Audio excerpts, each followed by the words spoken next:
Do-do-do-do. Mm-mm. All right, just do a thumb, not a verbal. Let me know. All right. I'm still kind of buzzing from the conversation with Cheech. Wow. You know what it is? I just feel like He has that effect on people. Ooh, you better flex for your man, bitch. He does. Those of you who are not as loyal as you need to be and who did not see previous episodes, Bridget's fiance, Cheech. Cheech. One name. Yeah. One name, that's all he needs. Like, there's Beyonce, Just there's the first Cher, name, yeah. there's Cheech. Yeah. Yeah, I feel like that episode makes me excited. I know, right? We're gassing him up. Cheech is in the studio right now. We're not trying to gas you up, Cheech. He's on his phone. Like He gets like bashful, like uncomfortable when people gas him up. I give him compliments all the time. He I'll like- wake up and be like, "Damn, you fine." He's like, "Oh, me? Thanks." Who, me? Like, hello. I'm Yes. pretty? Okay. No, but it's so interesting because I just love reminders that there are good men out there of all orientations who love women and show it through action, not just through words. Yeah, I would agree. Because I know a lot of well-spoken mother suckers who couldn't date their way out of paper bag, but that's a whole other conversation. Well, they can talk their way out of one, but Can't date their way out of they're one. gonna leave you in it, and look at you holding the bag with all the emotions. Look at you, look at you, look at you. look at you, look at you. Now, Bridget, the reason why you had to come back is because I was so excited about our last episode. Did you watch the entire thing, or are you one of those people who cannot watch yourself on camera? I listened to it. I listened to the entire thing twice. It's easier to. Oh wow! How Yeah. did you feel hearing it back? Well, for one, I told you this, that it's my favorite interview that I've ever done. Friend feelings. Yeah, well, mainly because two, you're my friend, and two, like my real friend in real life, and two, because I think this is the first time I've done an interview and covered all of the early times about my career without it being from the lens of I'm an artist doing promo, and you know what I mean? I used to get really defensive when I would be promoting music, and then or a TV, or if I was on a show or anything that I would promo and be doing interviews, and the conversations would be about, well, you were the first artist on Rock Nation and blah blah blah, and I would just kind of be like, okay, like how long do we have to talk about this? And it also feels like there's an implication of you defending how you feel or how you're carrying it in that. There's some implications when interviewers ask you those kind of questions during promo. Well, I think there's an expectation too when you're asked about a certain part of your career or your journey that people feel entitled to your expression of gratitude for everything that's come with that. Yeah. And so to me, I enjoyed the conversation because it was the first time I could talk about it objectively without feeling pressured to, talk about how glorious it was and how grateful I was for those moments and what a Pageant blessing. girl. Like I didn't have to do that. And two, I could really sit with, and we got very emotional on the show. So if y'all watched, you saw how emotional it was. And I got a chance to really sit with some realities about my journey that, again, don't get discussed on a platform. They get discussed on the couch. Do you know what I mean? They get talked about over drinks, over dinner, lots of drinks, lots of dinner. Yeah, it was, I liked being able to treat it like something nostalgic versus, something you got to let the people know who you are. And it's like, nah, not really. Like, I'm not defined by those moments anymore. There was a moment this morning when I was like, Bridget, we have to stop talking because we're accidentally potting. That's the thing. Yo, it sucks to be friends, like real friends with a potter, because every conversation is for the pot. Every conversation this is is a podcast. Bridget and I's second episode, maybe third episode today. This is Bridget and I's third podcast. First one that's been captured on camera and in audio, because we had such a great conversation on the couch, and there was a moment where we were talking about what I call the Forrest Gump dynamic. Where you're somebody who has a talent that you just naturally love doing, and then the universe kind of conspires to put you in the right place at the right time with the right people. It's nuts. And then all these amazing things are happening, and people who are looking up to you are like, how'd you do it? And you're like, girl, I don't know. I was ready and it happened. Like, that thing of stay ready so that you never have to get ready very much applies to us. And I was like, Bridget, I've never applied for a digital media job.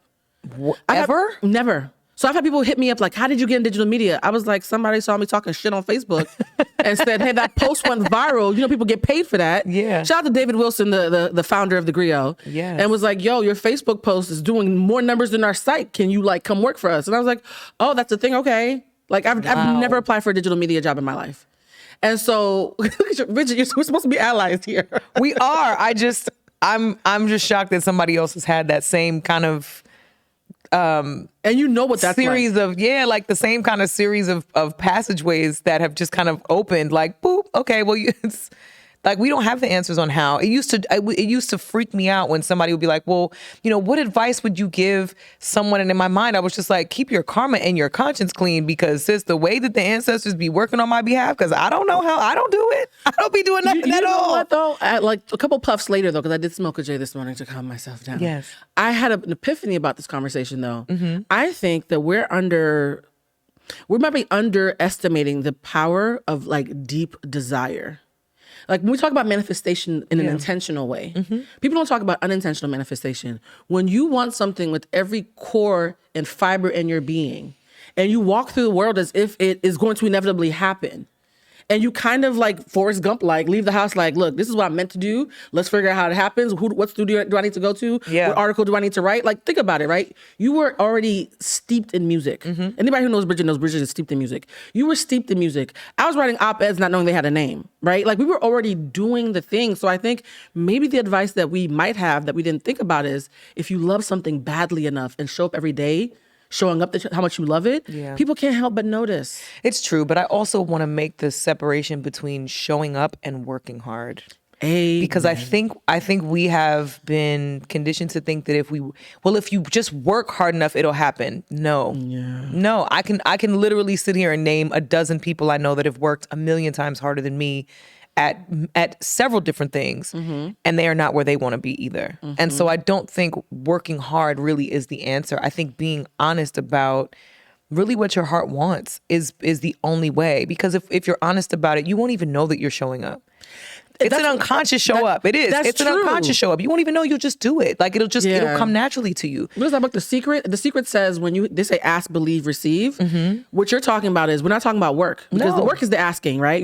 When you show up, you're asking to do something to get a paycheck. Yeah. I think what you and I have so much of that we take for granted is the belief. They say when people are working hard and they're not manifesting what they want, not taking into account socioeconomic and disparities and whatnot. So we're not going to be super oversimplified.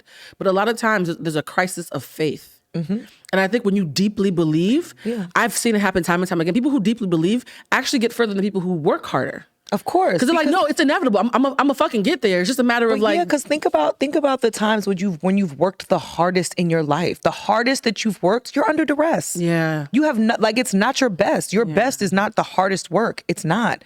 It's really the most peace you have in the moment, the most confidence you have in the moment. I'm never the most confident when I'm working the hardest. You kidding me? I ran a fucking marathon. That was the hardest physical thing I've ever had to do. That wasn't my best. I wasn't my best in that moment because I did that. I think for me, my best was deciding that anything that's bigger than me will not defeat me. That's moments like that. That moment of acceptance is my best. Me actually doing that shit, not my best. There's a surrender that comes from that too. And it's so funny because when we had Sarita Singleton on a couple of weeks ago, she was talking about how she was like, I know I like to write. And I was like, yo, I was writing amazing emails. Like that was an amazing email. So when Issa hit her up and was like, hey, my show got greenlit, she was like, oh, you want me to write another stuff? And I was like, but think about it, Sarita. You loved writing so much. You got excited about good emails. And so like, there has to be a love there that I think these days we all know about the algorithms. Of course. So folks who don't even like music know I can write a song that's paint by numbers with all these keywords and I'm gonna have a #1 hit. Correct. And I'm gonna learn how to dance a little bit. And I'm gonna but there's no love there. And I think we talked earlier, you said about that love keeps you like young. I also think love keeps you like vibrating so high that the universe hears the love. Yeah. And so like for me, I'm wondering now, because I watched the episode back visually. I didn't just listen to it. You look cute that day, friend. Thanks. I watched the episode. I know. I realized I wore a band T-shirt that day too, and now I have a Buju Banton T-shirt on. It's like I'm channeling all these. You are a whole fucking energy. Rock star. It's great. I think one of the reasons why people probably root for you in the industry, because when the Robert Glasper thing happened with Chris Brown. Yes. A lot of folks were like, how does Chris Brown not know that Robert Glasper is deeply beloved and a good friend of yours? Yeah. And I think a lot of times those people who love something, the right folks always notice them. Yep. And it creates this equilibrium where Robert Glasper might not be known by Chris Brown, but Stevie Wonder considers him somebody that he respects. You know what I mean? Like when people see that you're an equal as far as your craft, They really respect that. But we had a conversation, and I'm going to choose my words very carefully because it's an off the record, on the record conversation about how there are some people in this world that we've come across who do not know how to be equals. No. In this industry. They need to either feel like you're better than them and they're kissing your ass like an opportunist. And they're being validated by you by having your attention because you're better than them. Oh, look at the celebrity likes me. Or they feel good when they're better than you because now you're subservient. Correct. You and I both have problems with folks who cannot deal with seeing us as equals. Like, you're not better than me. I'm not better than you either, but you're not better than me. Like, we're equals. Right. How do you deal? We call them snakes. How do you deal now? Well, when you're a little bit older and wiser, because younger me would have been like, bitch, you got a problem? But I realize it's not socially intelligent. I can't just be rolling up with people like, you got a problem, bitch? How do you deal? Although that would probably be the quickest solution to make you feel the most relief. Bridget's like, really? Because that's kind of my answer. How do you currently feel when you realize that you're dealing with someone who does not know how to have a healthy, equitable relationship? Because it's very tricky. I'm using your word now. Look at you rubbing off on me. It's very tricky when you recognize you have somewhere to go and there's some necessary evils, but you're like, yeah, I don't like how you're moving. I think the best way to deal with it is to identify what makes you the most uncomfortable and steer clear of that. So pick your battles. Yeah, pick your battles. Tactically. You have to, because I think otherwise if you don't pick your battles pick you. And when you let your battles pick you, you're not always equipped to win. And so in those moments with those kinds of people, everything is a battle for them. Child. So if you're not picking your battles and you're not like preparing for the fights that you know are necessary for you, then you putting that power in somebody else's hands to then make the decision, and then they make the decision, and then you're like, fuck, why am I still dealing with this person at all? I hate this. Get me out of here.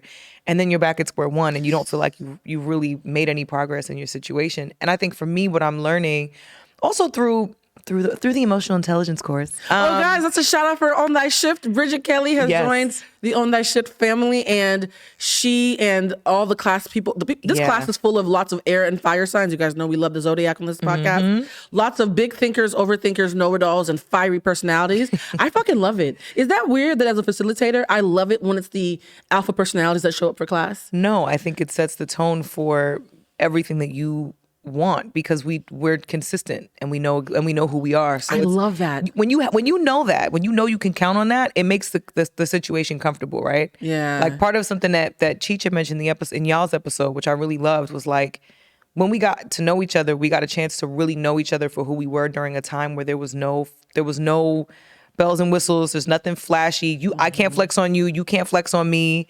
Like it's not an industry setting. It's not, we're not doing anything for the gram. Our friends and like it was basically a time of survival where the only thing we really had to lose was our sanity. So it was easy for us to get to know each other and depend on the truth, because what do we have to lose ultimately by building a true, honest, and pure bond with somebody that we really gel with? And so I think that's the beauty of being a fire or an air sign in that space, is because it's what you see is what you get all the time, every time. And you ain't got a lot to kick it. Exactly. How did you feel being in a space like that, though? Because it's a very small group. It's the isolated link that only 12 people in the world even have. Like in that space, being able to talk freely, but like trying to work through things. Is it odd for you or was it freeing for you? Because I've had so many people who are in the industry or who are therapists themselves who are not used to being allowed to speak freely in a way, and they find it tricky at first sometimes, their first couple of workshops, because they're like, am I allowed to like say that, or am I going to be seen as problematic? Because you're constantly worried about being problematic for social media. You don't want to get canceled. What does it feel like to be in a space where they're like, no, keep it a buck at all times? Because I'm in a media space where my part of my job is to talk, and I'm allowed to create the narrative around whatever we discuss. No matter what the situation is, I'm just conditioned to be wary of my surroundings in every conversation. But I think there is a way. It is. It's just no way around. But also because outside of one-on-one conversations or two-on-one conversations, because I have a public profile, I'm not gonna call myself a celebrity. We're not gonna do that. But I will say, it's fine. I'll call her a celebrity. I will say, because I have a public profile, there is sort of a bar that's been set and an expectation that I'm supposed to perform a certain way. Or there's certain things I can't say or certain things I shouldn't say. And so I'm constantly aware of that. That's been my reality for 13, 14 years. So in my mind at this point, it's kind of like, even in a space where it is only 12 people, I don't know if somebody is quietly recording a conversation and I'm talking about someone that they might know, or, you know what I mean? It's never really a safe space. So we always say that too. We say online it's a safer space. I don't believe that you can be safe online. I feel like you can have safer spaces, like safer, but not safe. Yeah. Well, I also think you can keep it a buck. You can be honest without bearing your soul. Being grimy.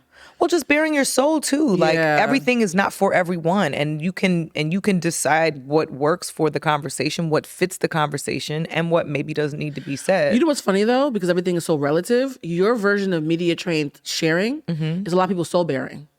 Like you run so deep naturally that what you consider you still having some guardrails on, people would think that they were bearing their souls.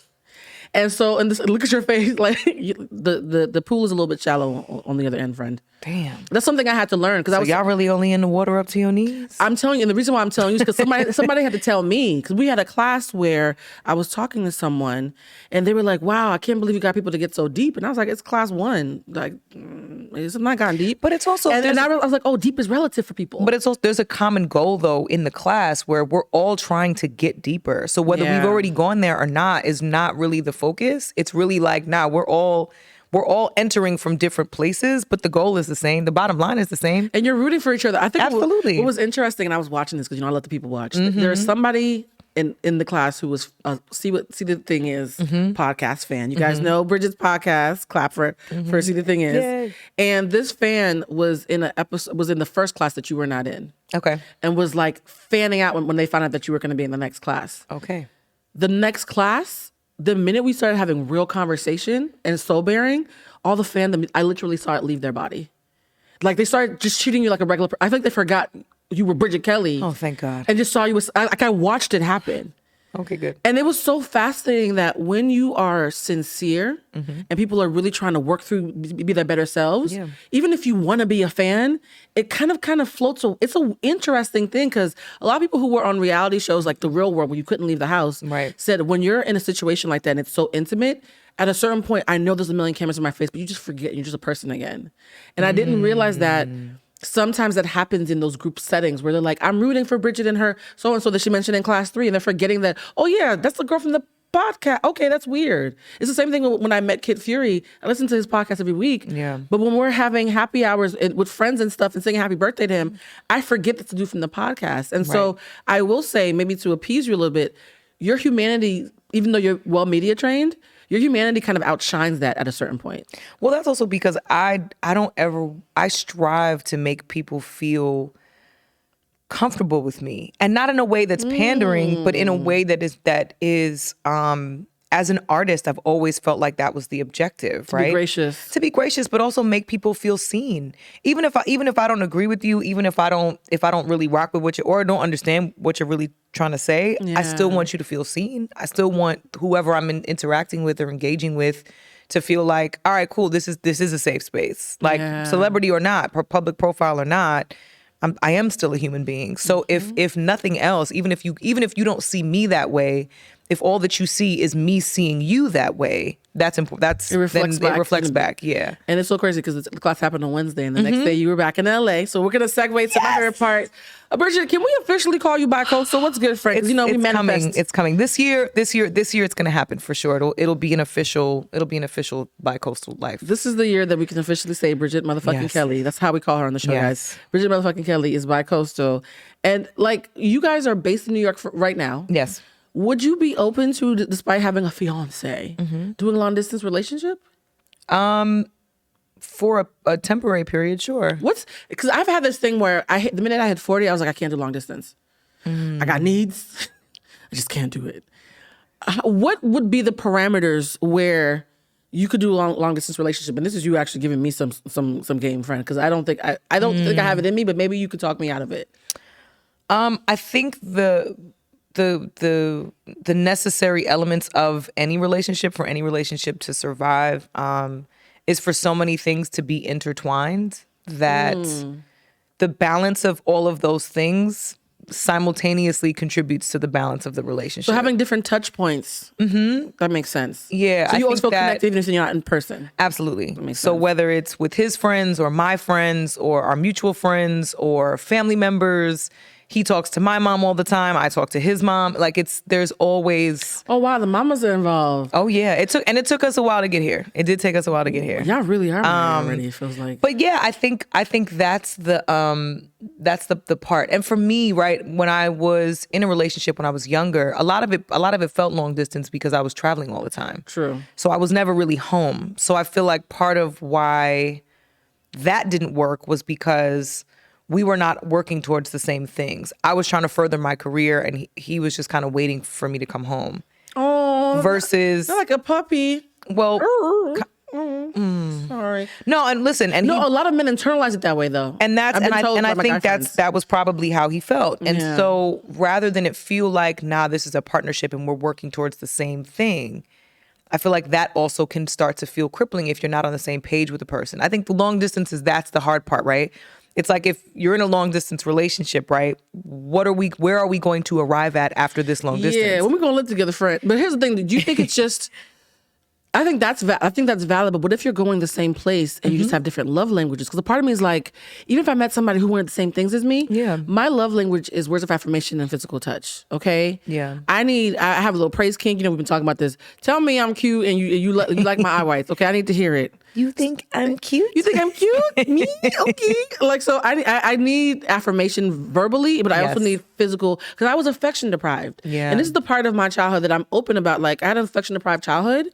I've earned the right to get all the hugs and kisses now. I'm lovable as fuck, okay? Yeah. Somebody's gonna hug me. What's that Denzel thing? I'm leaving here with something, okay? You give me a hug, a forehead kiss, something. Yeah. Even from friends. Of course. Like when I hug you guys hug me like you love me so much. I don't know. We do. Y'all be hugging me like y'all give all the fucks about me. It's beautiful. And so like I love people who even in nonverbal ways show me that I'm safe. Along this relationship feels like it's gonna be lots of me rubbing my feet together and hugging body pillows. I think like a cricket, just. I know the visual of a cricket was like, it feels like a whole lot of cross-eyed nights. But again, I mean, what's your love language, by the way? Acts of service is huge for me. Oh, okay, that makes. Oh, well, Cheech, that's perfect, actually. Oh my God, that's service, perfect. And quality time are my two top. Oh, you see, I picked the whole ones. Okay, I sound like a hoe now. Bridget picked the elevated. You are media trained. I didn't pick you them. To do charity and spend time with me. I was like, hold me, touch me, and tell me I'm pretty. I mean, mine is a different type of wholeness though. Mine is like acts of service. That means you're going to do everything for me. You're going to wait on me hand and foot, and quality time means you're going to drop everything for me because it's all about me. So it's a different. So when Peach is threatening to beat up the chef for not getting your food in time, acts of service. Acts of service. He's like your Julius. When he's holding the kitchen door open, like, there's a video of Cheech literally sticking his head into the kitchen asking the sous chef where Bridget's food is. And what's crazy is I always joke that you're like Beyonce and he's Julius. Like, he really makes sure that you are good at all times. At all times. And if you're not good, he will scorch the fucking earth. Which sometimes makes me nervous because I'm like, oh no. I'm always low-key like that shit because I like that shit. It's not even me that's happening. I do until it like borders on embarrassment, because then there's a part of me that's like that makes the oh no Beyonce face when Kanye runs up on stage. There's been a couple times where I have that moment and I'm like, oh no, babe, don't. We're gonna get thrown out of here. You need to tap into your inner West Indian. Bridget got West Indian in her. Be like, yes, baby, get him. That's how we were trained. I mean, at this point, island girls be egging them on, like, yeah, baby, as long as we're safe. Here's the problem, right? The social intelligent aspects of me is like, if he pushes this too far, I'm gonna end up fighting this bitch in the parking lot. Oh, and right. I'm not really trying to go out like that. I'm just hungry. I just want to eat my dinner. Like, I'm not really trying to go toe to toe with the bottle girl. Like, it's just not. You know what I mean? What's our mantra, Bridget? Place in life. Bridget and I have a mantra. And this is a mantra that I say whenever we talk about people who got us fucked up. This is the version of the episode you're never going to see. Oh, man. It's either peace or death. It's peace or death. Okay? The reason why we show y'all so much grace is that it's either peace or death. Yeah. So if I'm being nicer than you deserve, that's because I want you to live. I want your family to see you tonight. Like, it's peace or death. And so my question is, if somebody does get you to that point, because I think a lot of times when you're a spicy person, but who's always showing grace, people are like, oh, she got a big bark, but she ain't got no bite. Whole time you have choppers in your purse, you're just being nice. What's the line? Because you and I are both overdue for a cheat meal. We haven't showed our asses or given people the day that they deserve in a long time. That's very true. What would be the line in the sand that makes you say, I'm going to take this emotional intelligence cheat meal and put my foot up your ass? Because I've been having wet dreams about it lately. I don't know what I'm going through. Man, where am I going to draw the line? It's been 2 years since anybody's gotten the cussing out that they deserve. I might be overdue for a teachable moment with somebody. I think what would push me over the edge at this point in my life would probably be questioning my character when they don't get their way with me. Because I'm very consistent in my character. So I feel like if you are questioning my character or trying to smudge or smear my character based on an outcome that wasn't their desired outcome, is probably, I think, at this point where the gloves would come off. Because I think that, to me, is a very different blow, a very different type of blow. It's manipulation and malice. Yeah, and I don't... Bad combination. And to be honest with you, I have not encountered a lot of malicious people in my life. A few, only a handful. And I've been lucky in that way. I know a lot of people that have dealt with some nasty, nasty individuals, and I have not really... Malice is foreign to me, and it sounds like it's foreign to you, but when it happens, it's breathtaking, and I want to whoop everybody's ass. Like, the minute you realize that somebody, and for those who don't understand what malice means, because some of y'all words mean things, right? Malice means someone who has the intention to make you feel unlovable, unlikable, or unwanted. Someone who at the core wants to make you feel like shit on purpose. Right. Not someone who accidentally makes you feel bad. Not somebody who was complicit with their silence. Someone whose actual intention. Yeah. Because we all talk all the time in class about intention doesn't negate impact. If you have good intentions and you hurt somebody, it still matters that you hurt them. Right. When somebody has bad intentions to hurt me and it almost hit, because even if you had malicious intentions and it grazes me, I still want to fight you.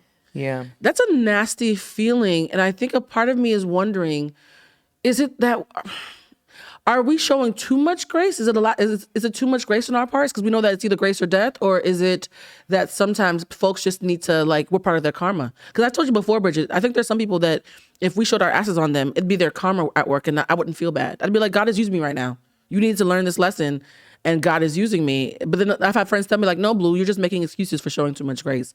Do you think there's a such thing as showing too much grace? No, I don't.